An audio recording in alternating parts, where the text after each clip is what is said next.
from the Ron Miller Race Car Studio, this is the Hammer Down Racing Report. And now your hosts, Scott Hammer and Ron Miller. Welcome, race fans, to the Hammer Down Racing Report. I'm Scott Hammer. That is not Ron Miller. No, I'm not, thankfully. Ron Miller, unavailable to make the show tonight, so filling in. I was going to say from ARCA. Sure. Charlie Crawl. ARCA Minister of Propaganda, right. There you go. Can we call it, since Ron's not here, can we call it the ARCA Menard Series Studio? Sure, why not? All right. The ARCA Menards Series Ron Miller Race Car Studio. How's that? Okay, all right, fine. My car's over at his place getting Oh, built, yeah, so you I have still to do it. All right, you have to do it, right. Big show for you tonight. It might come out pink if you're not careful. Yes. Ryan Schiets and Gary Root of Fremont Speedway, part of the management team, right? Let's go with that. Joining us in the studio, we'll be talking to them. Big news, they're paving it, right? And ARCA's going to run there, right? No, yeah. Wrong answer. We still So we'll be talking to them in just a little bit, and when we do, pull those mics closer to you, too, so we can get you on there. Also, we got some news to talk about in the world of racing, a little bit going on. Big news, though, before we go anywhere else. Racing season will not start this weekend in Northwest Ohio. Attica has canceled this weekend's racing action due to the rain and not enough time for the track to dry out. It's probably a good call. As much as that bums me out, it's probably a good call. So there's that. You know, I did drive by the Ottawa Park Golf Course today and noticed that the entire green down by the University of Toledo looks like Lake Erie. Does it? So it's probably like that everywhere here in Northwest Ohio. Yeah, it sucks for the people down at Attica. They're a great group of people, and I was thinking about maybe heading out to sit out in the cold and watch race cars, but I don't want to sit out in the wet in the cold. So next week. Oh, it'll be fine. It'll be nicer it'll be nicer next week. It will be. We were going to have Ryan Weekman from WTOL make his debut with us tonight for the weekend weather pit stop. There's no racing going on, so I told him we didn't need one for this cold week, and wet. That's the forecast. Ryan will be back next week. Speaking of Charlie Crawl, you and Ron did the old Motorsports Talk program way back in the day, and I just recently got all those old episodes uploaded and nice. Shared the link on our Facebook page. Very cool. I look forward to listening to all of my parts. Yes, I figured as much. You're very prominent on there. Make sure to give Ron Miller Race Cars a call. 734-856-7223. That's 856-RACE. He's got race cars, parts, safety equipment, service, everything a racer needs. Even gift cards if you're doing some shopping. He even will put some shoes on a race horse if you ask him to, I think. He'll do, yes. Right. If he can do it in his shop, he'll do it. He'll do it. There you go. And he's probably listening from where he's at. I'm not sure if Do we know where he's at? I know where he's at, but I'm not sure if he wants that to vote. I don't think it's a big secret, but he may call in. Getting his other hip replaced, is that it? Sure. Not too far off. Are they both replaced? Well, he's titanium, I think. Yeah. He's more machine than man at this point. They made him stronger. Right. Let's talk about some racing action from this past weekend. Oh, before we get to that, sporting the Tyler Hirschberger shirt, Tristan and Tyler were at the Woodland Mall car show last weekend. And how'd that go? Hooked us up. Well, they hooked us up with a T-shirt. You got some swag. That's why I wear it, so that I encourage people to bring me more T-shirts, and we'll wear it and promote them. You know, that's what the racing thing is all about: free hats and free T-shirts. I'm a T-shirt whore, I guess. Right. You give me a free Selling T-shirt. out my show. Give me a free T-shirt, I'm a happy camper. Absolutely. Buckeye Spring 50 scheduled for last weekend. Didn't happen? That was rained out as well. Dang it. Lucas Oil Dirt Late Model Series. That's been rescheduled for Thursday, which is weird. Thursday, April 11th. They must have something else going on that weekend. Yeah, I'm not sure. Brandon Shepard earned his first win at Brownstown Speedway in Indiana. They did get that race in on Saturday. The Atomic race was scheduled for Friday. Next event is at 411 Motor Speedway in Tennessee on April 5th. Yeah, Lucas Oil Dirt Late Models do a pretty good job. I'm really excited that they're kind of venturing out into our neck of the woods. They got a lot of big names running after that series right now. Speaking of which, did you hear about last week about Bloomquist? Yeah, what's up with that? Is this like when he hurt his shoulder at Eldora, or is this like an actual thing? No, I think this is an actual thing. He's in the hospital. I think he missed out on the action. I haven't seen any updates, and that whole shoulder issue from last year went away pretty quick. Well, you get the right drugs to work that out, right? Doctors, yeah. I think. Is that what it is? Right, okay. The right doctors. Anyway, right. World of Outlaws Sprint Car Series action. They're out in California. Yeah, actually, I think they actually did get rained out. I think they're already pre-rained out. For this weekend. Yeah, but they raced last weekend. Right. Carson Macedo won Friday night at Silver Dollar Speedway. Driving for Kyle Larson. Chico, California. That was his second ever series win. Right. Logan Schuchart won on the Stockton Dirt Track. And how cool is that, driving for Bobby Allen? Scruffy. Kind of a little bit of a resurgence there for Bobby Allen. He was, I remember going to the Doty 2 or 3 years ago, and they were having problems even getting to the racetrack. Their hauler had broken down like 2 or 3 different times, and they got there. How'd they get to California then? Well, they've got a sponsor now. Oh, but okay. They were. The racing program had already started, and they're out there making hot laps out in the parking lot because they didn't get a chance to get out there and warm the engine or any of that stuff. So it's good to see those guys get a little funding.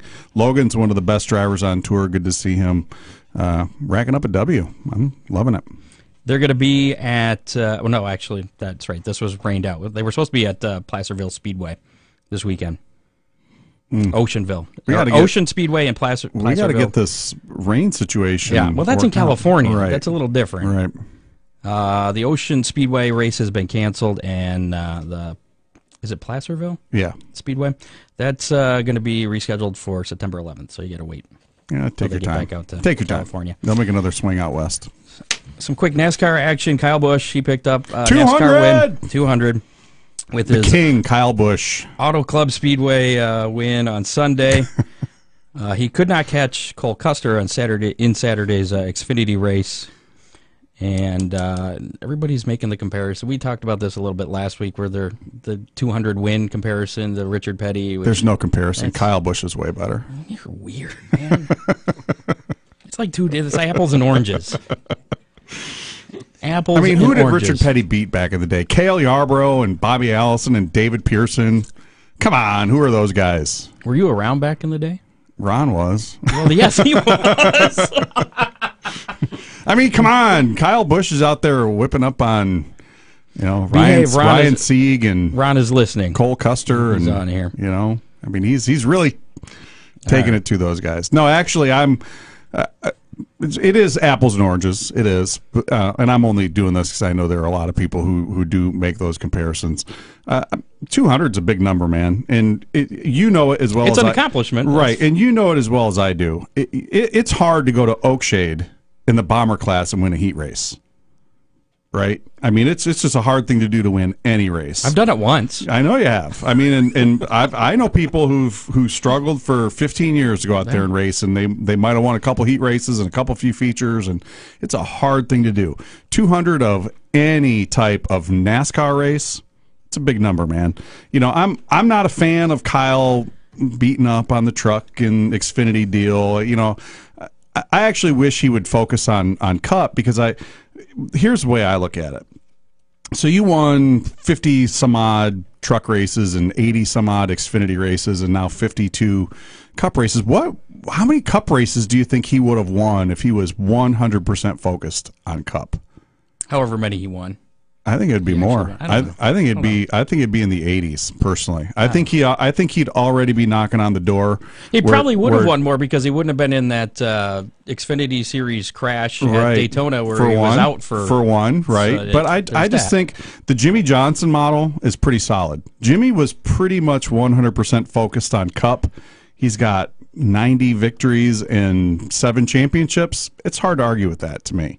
200's really cool, but I think if Kyle was 100% focused on Cup, I think his numbers there would be significantly better. All right, let's move on. Actually, NASCAR is going to be at Martinsville this weekend. Short tracks, babe. Which I thought this was weird, that the Truck Series on Saturday at 2 o'clock is on Fox. Right. And the Cup Series race on Sunday at 2 o'clock is on cable, FS1. on FS1. Right. Yeah, it's just how it works out sometimes. Okay.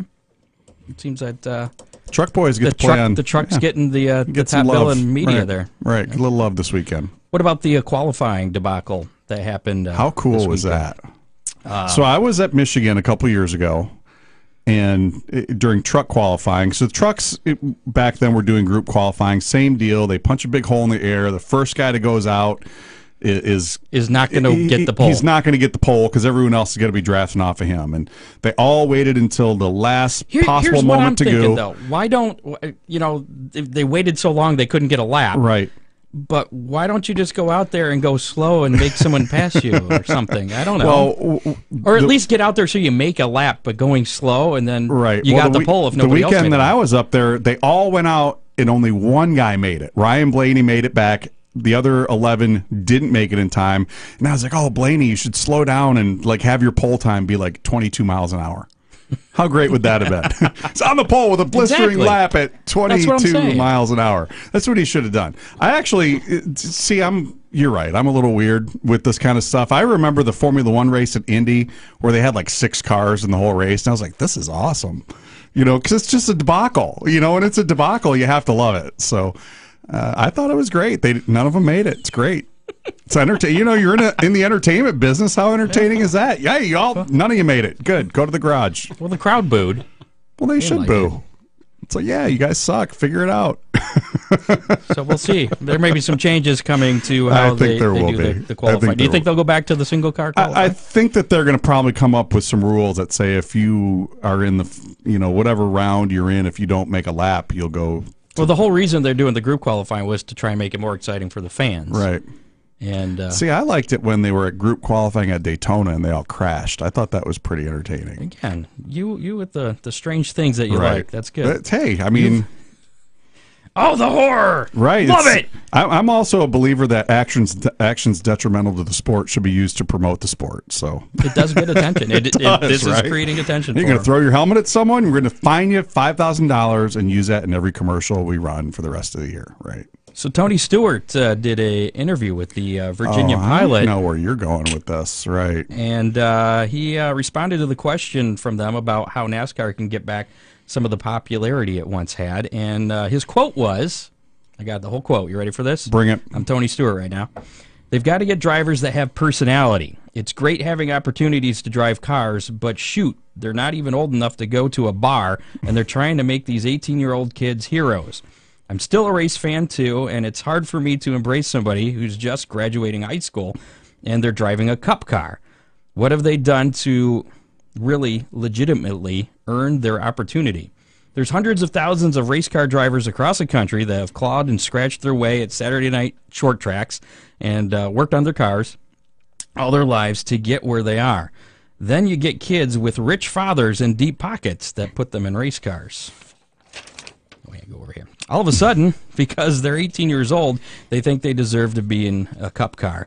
I have a hard time with that. I think there are drivers out there with the experience and personality that makes race fans want to follow them. That's what's lacking in NASCAR. Would you agree with that? You guys feel free to chime in. I'm in a precarious position here because I work with a lot of 15, 16, 17-year-old kids, but I'm working with them. Well, ARCA's, that's all pretty much kids. We're the initial step in the ladder. We didn't always used to have a lot of 15, 16, 17-year-old kids. We used to have a lot more Frank Kimmels and Tom Hesserts. But now we are that first initial developmental step. And I think it's great that they have these kids have a place that they can come and run. That said, I do somewhat agree with Tony that, when you are at the top level of the sport, you should have a built-in fan following by the time you get there.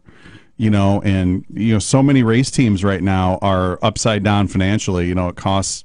That's why they're looking for drivers that have sponsorships that are coming with them. Right. We don't care if you can drive. If you got money. Right. Let's go. I think if we were to get it back to a place where maybe it was a little less expensive to run a race team, instead of it costing $15 or $20 million, it cost $5 million. Well, think how many more sponsors would be willing to pay $5 or $7 million versus $17 or $20 million. And then you could go out and actually hire the guy you want to hire.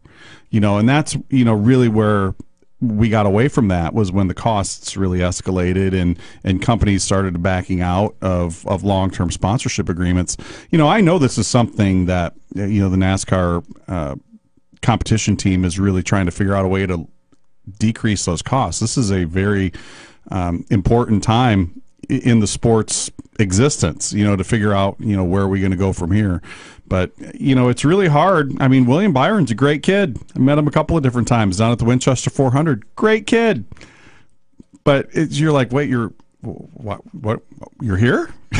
Right. So I get it. Do the kids that are running in NASCAR, are they working on their cars as well? They're getting their hands dirty, getting in there. Are you seriously asking me Yes, this? I am. Yes, I am. No. Okay. They are not. Okay. They are not. No. A few of them do. But to be fair, even the people who would like to do that, like a Ryan Newman. If I had a choice, I wouldn't do it. Right. I'd have somebody else do it. I'd Ryan just be Newman, he likes to get in there and help. Yeah. But the thing is there are people who have very specific jobs. I mean, it's not like back in the 80s or 90s when, there were 6 guys working on a race car and y'all kind of pitched in. And, when you're at a race now, so my job is this particular component of the race car, and I'm the only one who touches it. Everything's specialized now. Right. So you don't want someone coming in there and undoing everything that you've done. So yeah, it's a very specialized thing, and it's vastly different. And some would say that it's lost some of its charm, and it's, to me, it's still fun, it's still cool, but it's hard to argue with Tony's statement there, because there was a time when, I mean, even here in our area, Benny Parsons came from this area. He started racing figure 8 cars at Flat Rock Speedway, and he eventually worked his way up into what is now the Arca Menard series, and then worked his way into Cup, and he had, he built a fan following every step along the way, and by the time he was the Cup champion, he had a whole region of the country who was a fan of Benny Parsons. William Byron raced iRacing, which is cool. I mean, that's great, but he never had like 2 or 3 seasons running a local racetrack to build a loyal fan following. All right, let's move on from that. Sure. These guys want to talk. I know. I just got a couple more things here. There was. They want to talk about that pavement that they're putting. Oh down. Yeah. I just heard this collective like. Oh! Right. Well, that's what I'm here for.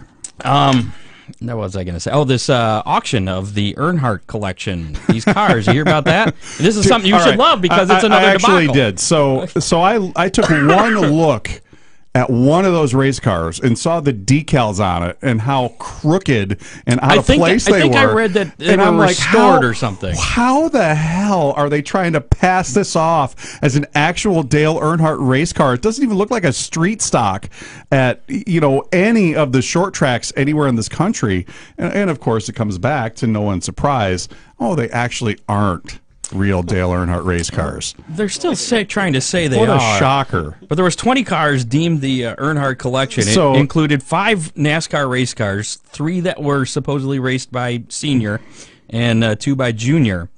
And they went to auction, and of course Richard Childress was like, huh? I thought I owned all the cars. Well, that's why it's such a shock, because he actually does own all of the cars. And one of them was claimed to be the 94 championship car that he has sitting in his showroom. Right. And apparently 19 of the 20 cars did sell, despite possibly not being really authentic, for over $1 million. Well, somebody made some money there. So there you go. Go get some cars, slap some stickers on it. Every minute. I mean, the one of them, like the nose wasn't even straight. It's like if you're gonna take a car to auction and try to pass it off, like buy some authentic decals, put them on straight, and make sure the bodywork looks right. Ron probably could do better. Okay.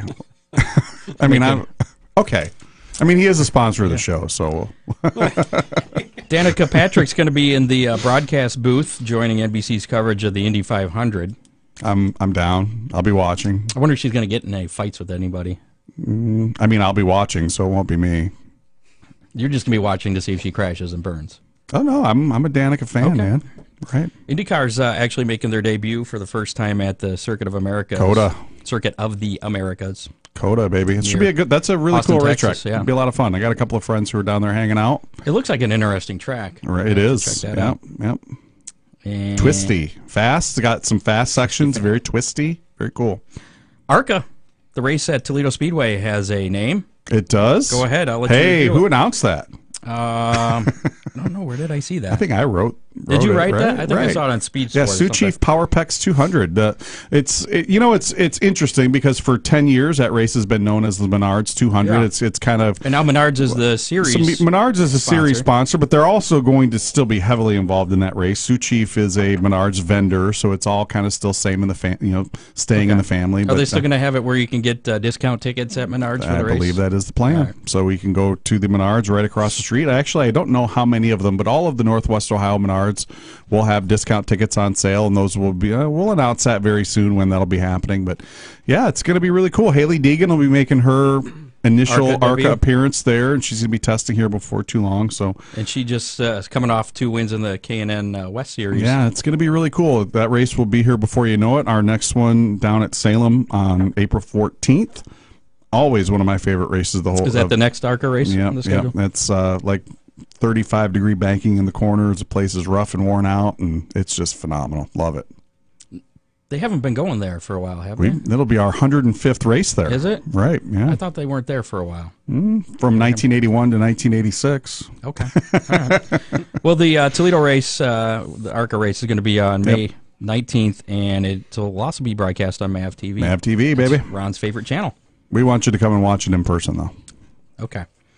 It is a good race. It is. I think I've made it out there the past few years. You're in the media. First, I am, yeah. Yeah, come on out. Okay. I'll be there. All right. For the first time in series history, fans can watch every lap of the Ollie's Bargain Outlet All-Star Circuit of Champions competition online via SpeedShift TV. Other than a few select events, SpeedShift's monthly VIP subscription will give access to All-Star action. It'll also be available on a race-by-race basis, which transitions into Fremont Speedway as the All-Stars are making their return back to Fremont Speedway. First Rock time on. since 2015, and joining us again here in the studio, Gary Root, as in foot, and Square root. and Ryan Schiets, both part of the management team that have taken over Fremont Speedway. And So just to be clear, no pavement.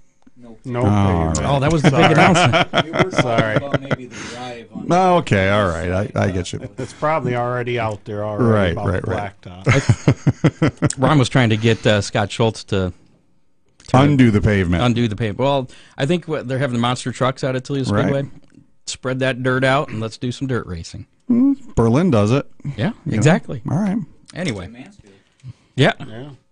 So, you guys, man, looking forward to Fremont Speedway, and I'm sure there's a lot of questions, with the change in management. Rich Farmer running the place for, what is it, 9 years? 10 More- years. 10 years, Yeah, okay. Yeah, 10 years.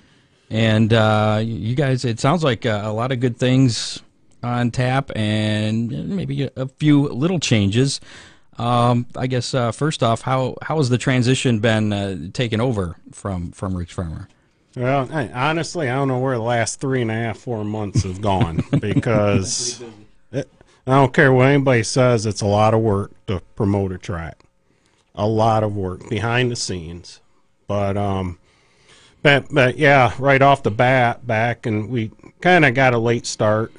The tail end of November, first part of December. The first thing we worked on between Attica and us is our AFCS Championship Series. So we luckily got Dwayne Hancock on board with us, and he's running with that, as you can see. That thing is blown up. Oh, it's just blowing up. He's doing a great job. Was it $65,000 worth of money that's going to be paid out between the two Yeah. divisions? Yep. $10,000 to the Still winner. going. Yeah, Still- he's still he's still going. taking A lot of prize money. going. So hats off to Dwayne there, kicking that series off for us between Attica and Fremont. Now, what was your guys' each of your involvement with Fremont Speedway prior to Rich's departure? I was probably just a fan. I've been going to Fremont Speedway since the mid-'60s. I work, I have a little experience working on cars in the mid-'80s, a little bit of that, but just pretty much been a Fremont Speedway fan all my life. What now about you get to do it? Now you know it. Yeah, it's here. What about you, Ryan? Same thing, more or less grew up at the fairgrounds. I was involved with the fair, still am. Then that kind of got me more involved with the track. No, you guys are part of that 5-member board that's running the Speedway, right? Yes. Okay. Yes. And you're the president of Yes, it. I'm the president of the board. But that's more or less, I knew Jim Ford when he was there. Then I got to know Rich. And that's what kind of got me more involved with the track. And bottom line, I see how important it is to the community, to the race fans. And that is my thing to do. Anybody reach out to you guys after Rich said he was stepping down, kind of worried? It was like, what's going to happen with Fremont now? Yeah, that was a big discussion there.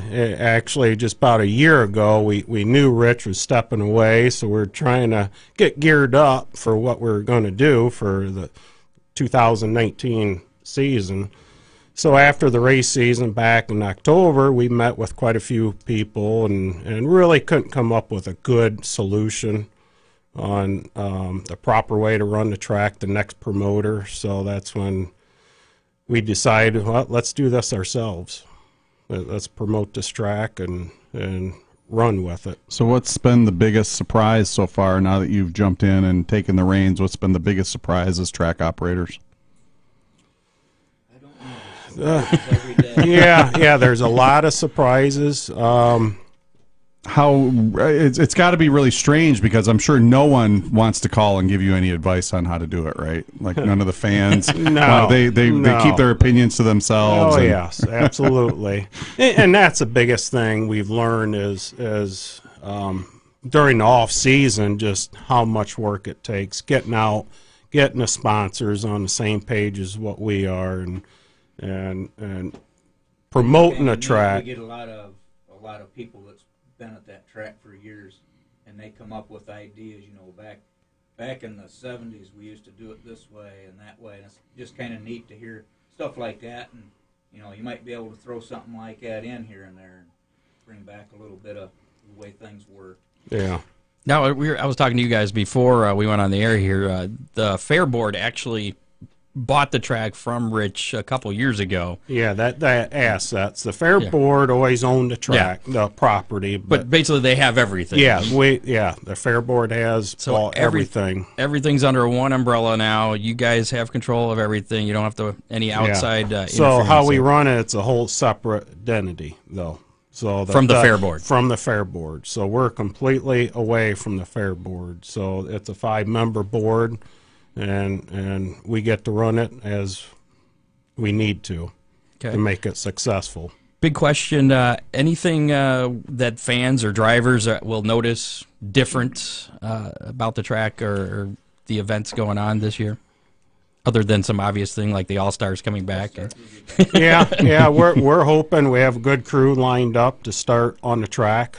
I mean, like a regular Saturday night program, is it going to be, will the average fan even notice a difference? I think so. We're trying to get the fans more involved with the racing.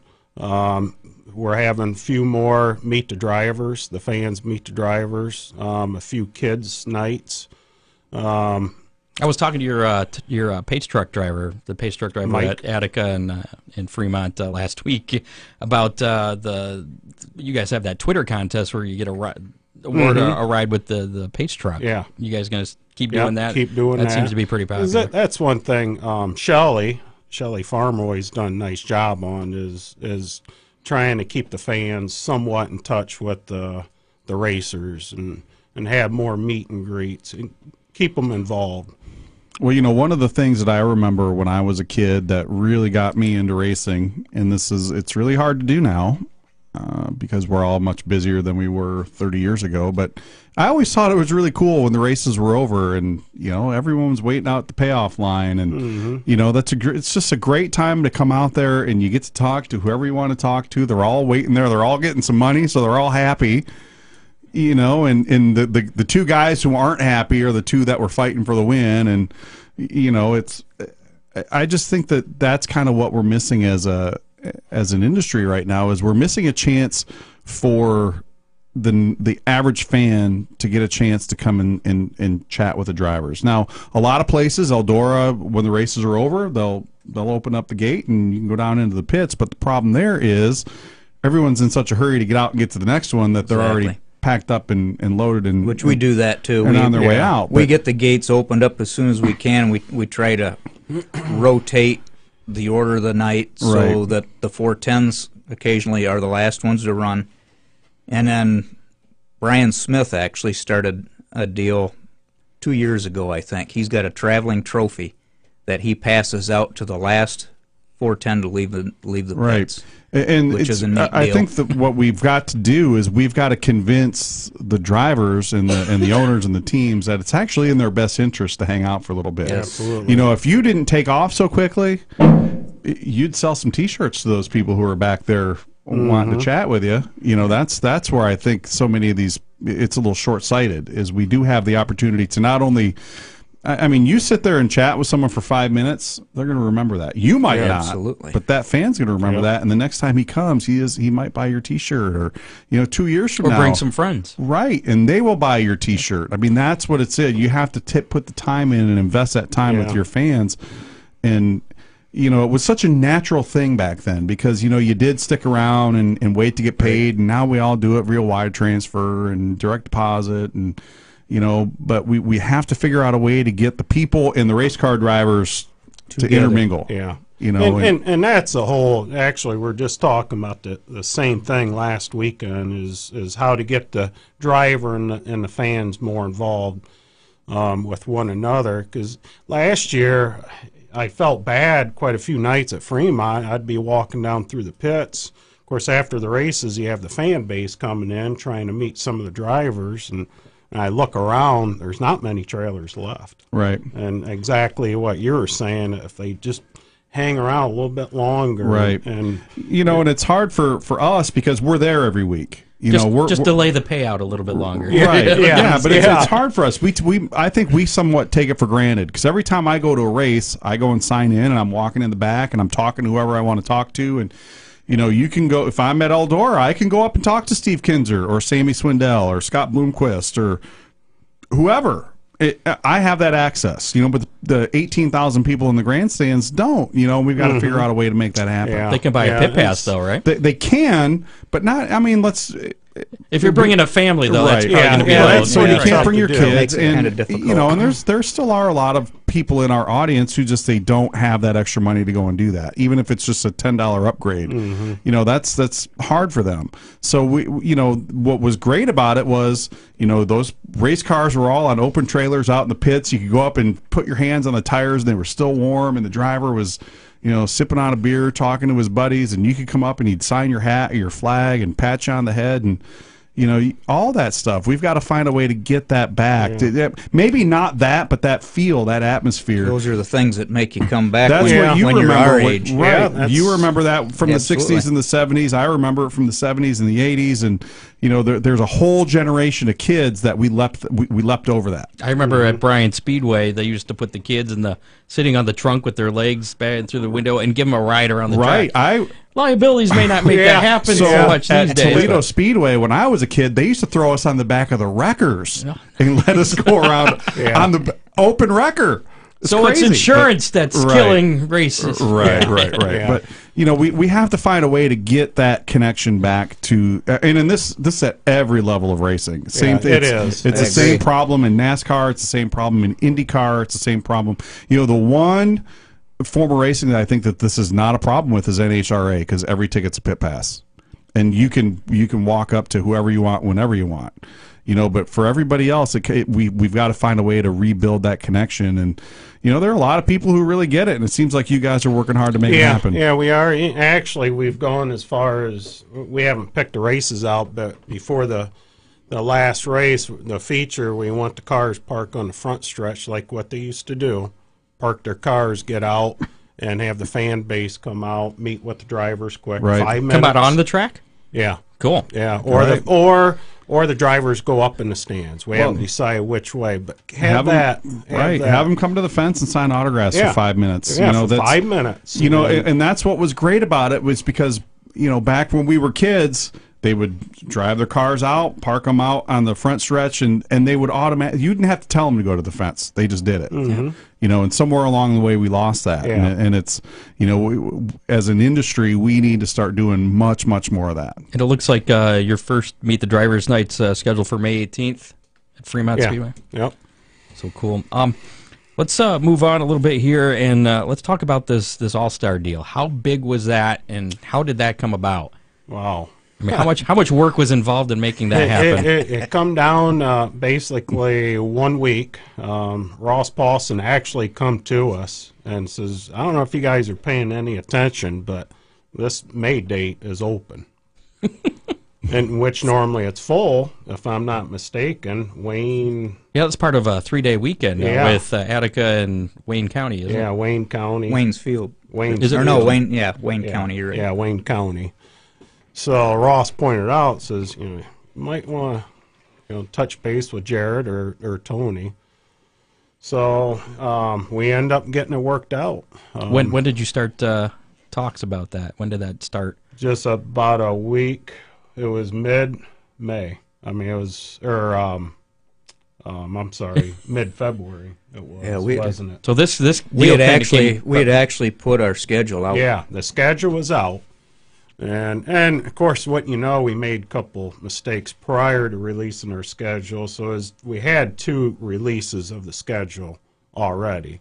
And then we end up pulling the schedule back in for the 3rd time for the All-Star. Well, which was good. As a PR guy, I just look at that as more exposure. Yeah. Good. Not all controversy's bad. Send an update. We'll just send an update. That's what I say. We'll just update it. So thanks to Ross, he ended up pointing that date out to us, and luckily back in December we started building that relationship up with Tony, and as far as what's happened in the past, and luckily it paid off.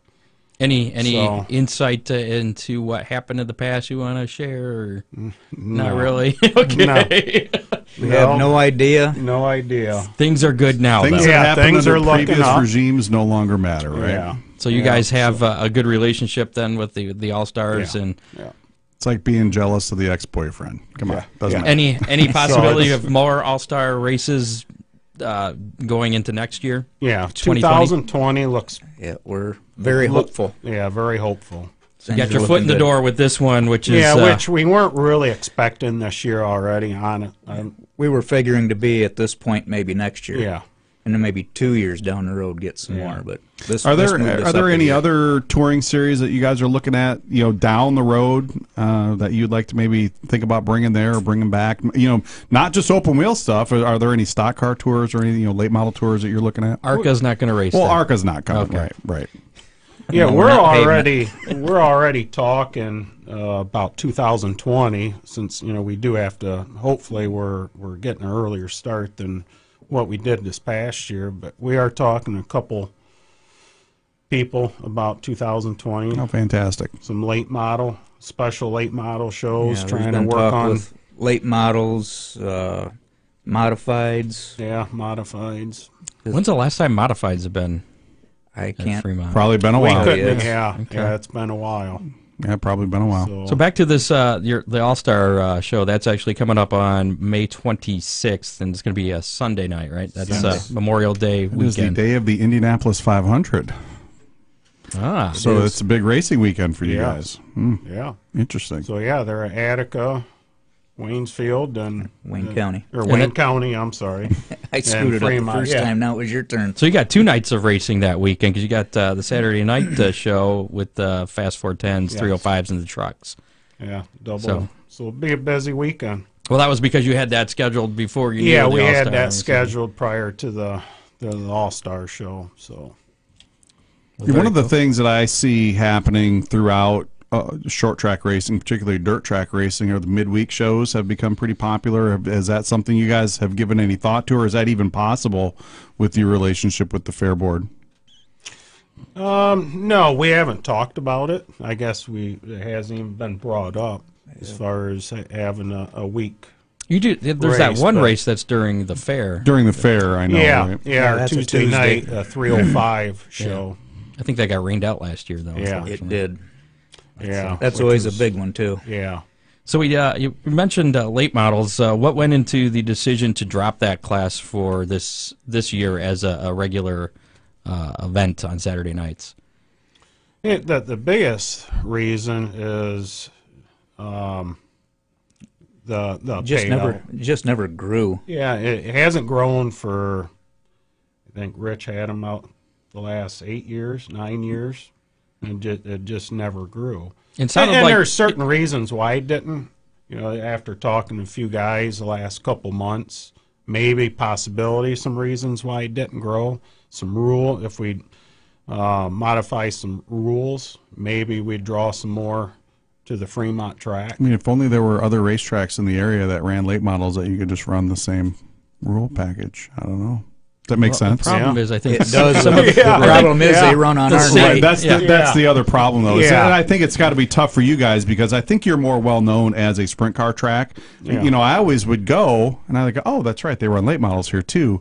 And you would get a half dozen, maybe 6 or 8 of them, and it's hard to put on a show with Yeah. 6 or 8 cars. Yeah. It really except is. for It you is. get excited It about is. that when it's Formula One, though. I do. Well, they had 20 that showed up. Oh, with okay. 14 of them parked on lap 1, right? So yeah, it wasn't a quick decision. It took a while to make that decision not to have that class there this Getting- coming year. But on the business side of it, we had to eliminate that class. Did you get any feedback then from any of the drivers? A Saying, little bit. Yeah, a that little sucks, bit. but I understand. Honestly, most of them I've talked to 3 or 4 people, and they were very understanding. And And that makes it a lot easier when they see both sides. And it's of got to the be tough business. because Oakshade it's just another Saturday night track. It's 45 minutes the other direction, and and they are known as a late How model fast do you track. drive? Right. You can get there in 45 minutes, man. Maybe on the turnpike. Right, turnpike. So having an established late model program. All right, so let's say an hour Yeah. away. Okay. Whereas you guys are known for sprint cars, it's just Yeah. I think it's pushing a rock uphill, but it's not to say that you're closing the door on it forever, Right, though, right? right. No, We're it- looking at options. Right. So we're We'd definitely like to don't wanna bring them shut back, that. but it's got to be late models that are in the area, Right. and like we said, they're already running on Saturday night. So, if they got an open date, maybe Sure. we can bring them in.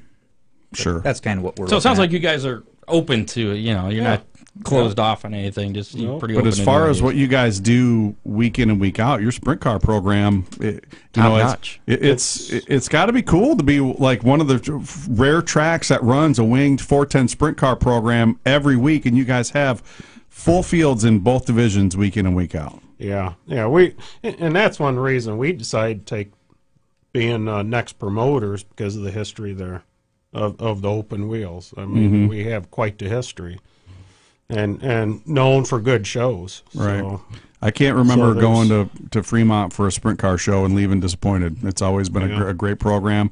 I went to way back in the day. I went to a USAC sprint and midget doubleheader on the same night, and it just was 40 cars in both divisions. It's fantastic. I went to Outlaws there years ago. Seen All Stars there. I've seen your weekly shows there. Everything puts on a good show there. Mm-hmm. Just a great little racy joint. and you look at the local drivers, how talented. When we were talking NASCAR earlier, how many talented drivers there are locally in the Northwest Absolutely. Ohio. I think They that was- could compete anywhere. Right, I I feel. just remember John Ivey taking it to the All Star Boys down there a couple of times Was it- during a Speed Week show. Was it John that I think it was. that was we had on the show and had the story about he blew an engine and during his heat race went back to the shop. His crew took the engine out, put a new one in. He got it back in time for the Right. feature. Right. Yeah, it's just a great, like you said, Yeah. really competitive group Yeah. of weekly guys. I think when All Stars come to town, your weekly guys are going to be right there in the mix with them. Yeah, And the Attica Fremont Championship Series should Right, bolster your That's what regular makes program. that even better. yeah. So how do you guys see your neighboring racetracks? I mean, obviously Attica is a partner. You're running a conjoined championship with those guys. What about Mansfield right down the road? How does that work with or against what you guys have going on? We definitely wanted to work with them. We definitely kept an eye on their schedule because, again, we all want to work together on the scheduling. So I don't know what they're scheduling, if we're ever going to be a conflict, because they went, I think, a little different direction, if I'm not mistaken, with some of the races this coming year, which really helped us out to open up some weekends for us. Right, and I've always thought that, we saw this change at Oakshade years ago, when there's a neighboring track that has a big event, it's going to draw a lot of people and a lot of cars, but there's going to be some guys that realize, hey, I can't go down to Eldora and race my way into the World 100, but I still want to go and race that weekend. And, finally Oakshade, this must be 10, 15 years ago, they decided, hey, you know what, we're not going to cancel this weekend. Actually, it was with the drivers that actually were pushed for it. Right. They decided, hey, we're gonna stay in business, and it gives the fans a chance to come and instead of fighting the big crowds, they can still go back and see a pretty good race. Yeah. And so I think it's just because you've got that big, massive facility and a couple of big dates doesn't mean that you can't still stay in business that weekend, right? So what are some of the other big events you have on the schedule?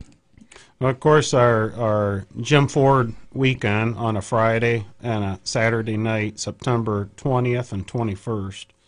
That's your season finale there. Yeah, that's our season finale. We'll have the fast will be there both nights for that. 3,000 to win on Friday for the 410s, and 10,000 to win on Saturday night. Yes.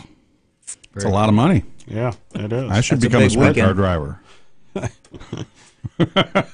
I'd like to see that. A lot of people would. First, you got to cram me into one of those things, right? Then we do have one Friday night show, which we had to work around some scheduling conflict in order to work with Shane Helms for our All-Star show. We did some date swap in there, thanks to Shane Helms working with us on our All-Star show, so we didn't want to have a conflict with his Saturday night show in September, so we worked around that, made one of our shows on that Friday night. Which Friday is that? September 6th, I believe. That's our championship. Yeah, that's our championship. Interesting. The AFCS championship is that night. Interesting. Where that winner of the 410s will get $10,000. That's a lot of money you guys are going to be See, paying out. I think that's actually years ago that would have been a horrible thing to do. Toledo Pay Speedway. $10,000? Well, no, to switch nights. Oh, I got you, years ago, Toledo Speedway was Sunday night. You can only do this on Sunday night.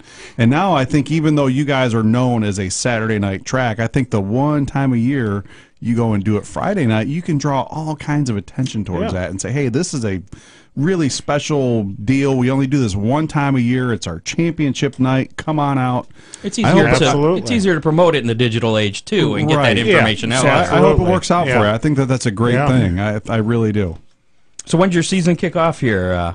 April 13th. That seems So a little and earlier than normal, isn't it? If Mother Nature would give us Yeah, a break we're here. a little nervous because our track we started to do some work there last fall. We had 3 good weekends put in moving dirt last fall. Well, after about the 3rd weekend, it started raining.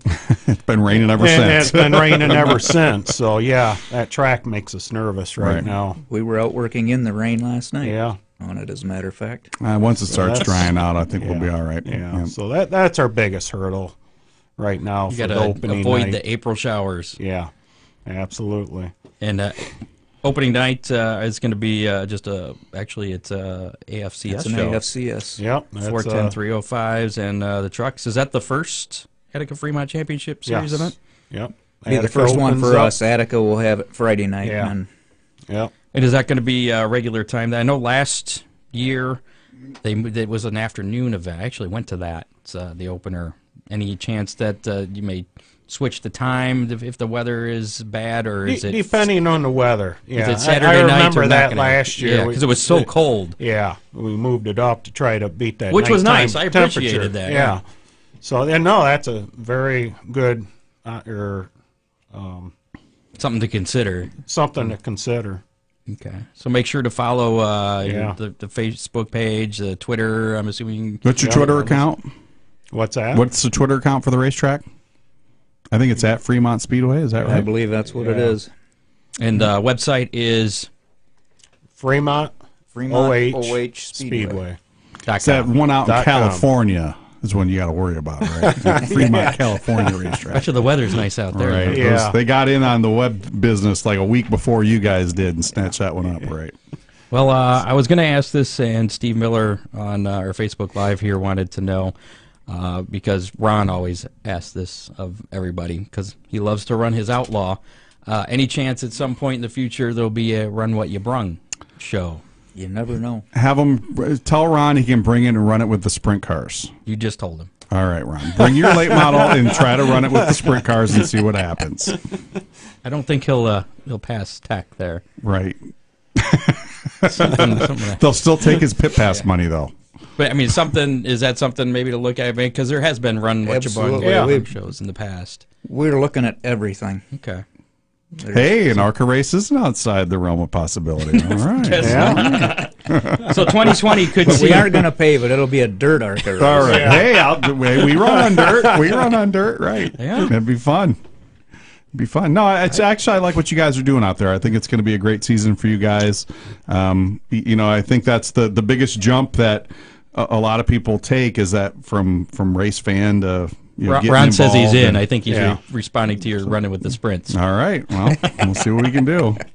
So it's probably been a big eye opener for you guys, but it seems like you guys have the right attitude about it. Yeah, and- it's definitely been an eye opener as far as being a promoter, how much work it takes behind the scenes, and trying to make both parties happy. Right, you the don't just- customers, the fan base, and the drivers. Right. And you have to find that happy Well, medium. that's the one thing that I learned when I started working at ARCA is everybody's a customer. Yeah. The drivers are your customers too. You got to Yeah. find a way to keep them happy. The race Absolutely. fans have to be happy.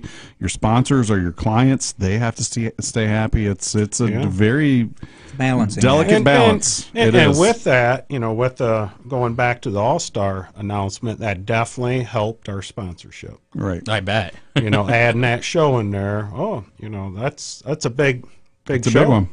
Any So interest let's- in a World of Outlaw show? Maybe in the future. In the future, All right. So I was there when the Outlaws ran on October 18th.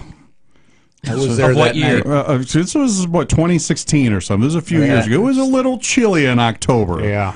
All right, so Yeah. if the Outlaws come back, a nice summer date would be great. I bought a Yeah. second sweatshirt that night. I remember that. I think I rented a second sweatshirt that night. I might have returned it right afterwards. It would be nice where we could run more in Right. October.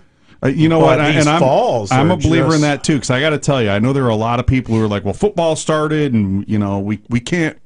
I think you can. Yeah. If you bring in the right type of quality show, and you get people in and you get people out, I think you certainly can do that. And that was what agree. was great about that Outlaw show a couple of years ago is it was just Outlaws. There was no 305s, no dirt remember trucks. that. It was okay. So we're gonna only run Outlaws. I think we were in and out in Yeah, it was. under 2 hours. It was a pretty well paced program. Packed grandstands. Everybody was happy. It was just chilly. But just chilly. it was. It was chilly. But you know what? I think it doesn't necessarily have to be an Outlaw show. I think if you put together a good quality show at that time of year. Because how many times are we sitting at home on a Saturday night in October and it's 75 degrees outside and you're like, man, I wish Oakshade was running tonight. Yeah. Something going on. Right. Yeah. I wish there was some place for me to go. And there is. You just have to go a little further to find it. Right. But it's that type of deal. So I think if you're and again, sometimes it bites you and it's 20 degrees and cold and rainy, but I think that there are ways to make it work. But like I said, best of luck to you guys this year. I think it's going to be an eye opener for you. But and with going along with that, does make you wonder if we should just eliminate April or just run more in October. Right. Because these Aprils haven't been good. Right. So it does make you I think wonder. Rex Lejeune might. It's all a gamble. Yeah, it is. Right. It is. Right. One last thing. I saw on your website that you have a kickoff party coming up on the 31st. Want to tell us a little bit about that? Yeah, Pub 400 is having a kickoff party 1 to 4, isn't it? I believe that's the time. 1 to 4 at Pub 400, having a kickoff. All the proceeds go to our Hall of Fame, Speedway Hall of Fame. Which is real cool. I take a walk through there every time I'm there. If anybody hasn't seen it, Randy Mapus does a wonderful job. I actually got to walk through there with Fred Linder a couple years ago, and Did you? Obviously Fred's a National Sprint Car Hall of Fame member from Fremont, Ohio, and it's just pretty cool to walk through there with him, and listen to the stories that he's got to tell. And I have a chance to play golf with him maybe once a year, and just phenomenal guy. And just when you think about the tradition of sprint car racing in Fremont, it doesn't go any farther than My Fred dad Linder was right there. inducted in 2017. Very cool. Very cool. So so we have that coming up here the following weekend after this one. And so tickets are $15. That includes a meal. More details on the website FremontOHSpeedway.com. Because if you go to FremontSpeedway.com, that's the California one. Don't do it. FremontOH Speedway.com. 2019 schedule on there as well, and we appreciate you guys coming in and talking to us. Thanks for having us. Absolutely. Thanks for putting up with my corny jokes, guys. Appreciate it. Coming up this weekend, there is no racing. The racing at Attica, of course, was rained out. There is another party going on, the Hot Rod Welding and Engineering Chris Howard Memorial Dinner and Auction. That's happening Saturday, the 23rd. It's going to be at the Morenci Sportsman Club. If you're interested in that, you can contact Danny Schaefer for more information at 567-454-7166. Well, you know, Ron's got like a little oval in his driveway. You and I could go out there and we could race this weekend. People could come and watch That oval's us. pretty. I can't even get my trailer. It is. Well, no, just our street Gotcha, cars. yeah. We could do it. Okay. Attica Raceway Park will try and kick off the season next weekend, the 29th, Friday night, with Fisher Performance Construction Equipment and Supply Advanced Drainage Systems Night. What night is it? That's a mouthful. What was it? It's all that stuff. They will have a rain date of Saturday, March 30th, 410 sprints, UMP late models 305 sprints, gates open at 5, racing at 7:45. Waynesfield, their season opener coming up on Saturday, April 7th with the NRA Sprint Invaders and the Fast 410 sprints.